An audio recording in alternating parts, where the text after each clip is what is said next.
नमस्कार. आरोग्यशाहीमध्ये मी वैद्य भाग्यश्री आणि मी वैद्य नमिता आपलं स्वागत करतो. आरोग्यशाहीच्या सर्व प्रेक्षकांना आजच्या ख्रिसमसच्या मनापासून शुभेच्छा.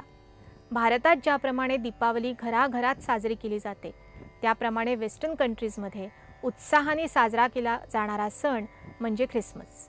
उत्सवप्रिय भारतीयांनी ख्रिसमसलाही आपलंसं केलं यात फार मोठं आश्चर्य ते काही नाही.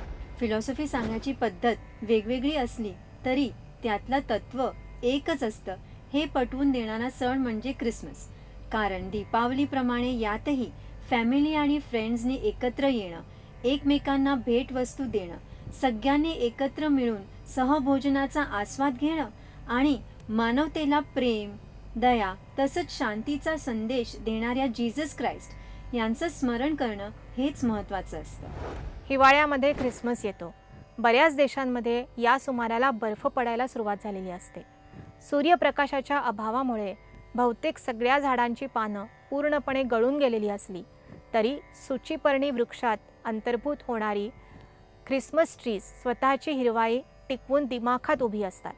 साहजिकच ख्रिसमस सेलिब्रेशन हे त्या ख्रिसमस ट्रीशिवाय पूर्ण होऊ शकत नाही. सध्या घराघरात ख्रिसमस ट्री आणलं जातं. बऱ्याचदा सोयीच्या दृष्टीने ते आर्टिफिशियल मटेरियल पासून बनवलेलं असतं आणि त्यावरचे दिवे सुद्धा इलेक्ट्रिक असतात.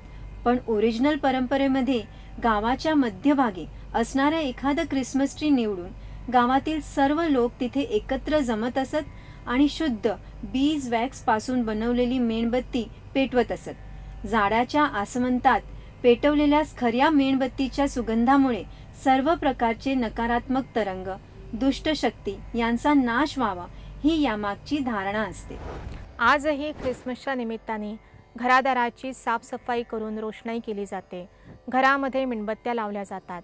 दारात आकाशकंदिलाप्रमाणे स्टार टांगला जातो.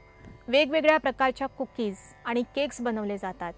हिवाळ्यातील थंडीचा त्रास होऊ नये, उलट शरीर उबदार राहावं आणि सर्क्युलेशनला स्टिम्युलेशन मिळावं यासाठी दालचिनी, सुंठ, ऑल स्पाइस, ब्लॅक पेपर, लवंग यासारखे मसाले सुद्धा वापरलेले असतात.